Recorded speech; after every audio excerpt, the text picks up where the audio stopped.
Initialement programmé pour la saison 2020-85, le spectacle de Guillaume Meurice, qui s'intitule Vers l'infini, mais pas au-delà, ne sera pas non plus à l'agenda du Centre culturel d'Uccle, en Belgique à la saison prochaine. C'était pourtant ce qui était prévu. C'est le directeur du Centre culturel qui nous avait contactés il y a des mois pour nous programmer. Ce sont eux qui avaient fait la démarche, a indiqué l'humoriste, contacté par la RTBF. De quoi le surprendre quand il y a quelques semaines, il a reçu un nouveau coup de fil du Centre culturel, lui annonçant une décision inverse.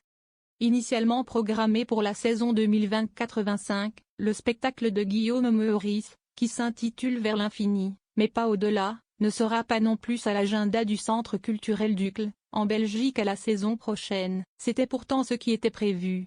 C'est le directeur du Centre culturel qui nous avait contactés il y a des mois pour nous programmer. Ce sont eux qui avaient fait la démarche, a indiqué l'humoriste, contacté par la RTBF. De quoi le surprendre quand il y a quelques semaines, il a reçu un nouveau coup de fil du Centre culturel, lui annonçant une décision inverse.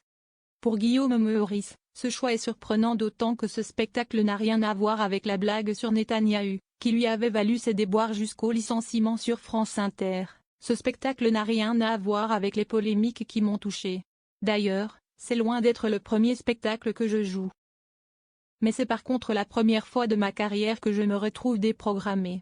Ce n'est jamais arrivé en France, ni en Belgique. Avec Uccle, c'est une première, a-t-il confié à la RTBF. Que s'est-il passé dans les arcanes du Centre culturel d'Uccle? La situation géopolitique est pour l'instant compliquée avec Israël. On est dans un sujet qui touche probablement une partie de la population, la communauté juive, mais ça peut toucher tout le monde. On n'a pas envie d'avoir cette étiquette, a justifié la présidente du conseil d'administration du centre, Olivia Botson, craignant des manifestations. Or, M. Meurice a fait une blague à l'époque qui a fait polémique, sur Netanyahou. Blague qui lui a d'ailleurs valu son renvoi de la radio France Inter. On ne veut prendre aucun risque. Pour l'heure, en tout cas, le risque est pris, la décision fait polémique. C'est de la lâcheté, a résumé Guillaume Meurice sur les ondes de la RTBF. Il n'y a jamais eu aucune manifestation devant aucun de mes spectacles.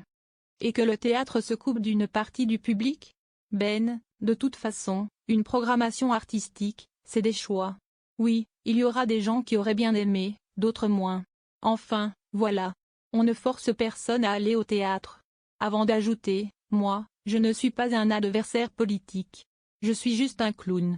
Donc, s'ils en sont à avoir peur des clowns, c'est cela qui est inquiétant en fait. C'est à quel moment le climat politique retombe sur les artistes, en fait.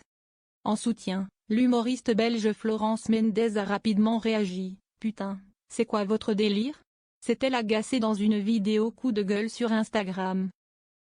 Je viens d'apprendre que le spectacle de Guillaume Meurice qui était prévu le 17 octobre au Centre culturel d'Uccle, à Bruxelles, vient d'être déprogrammé. Déprogrammé par qui?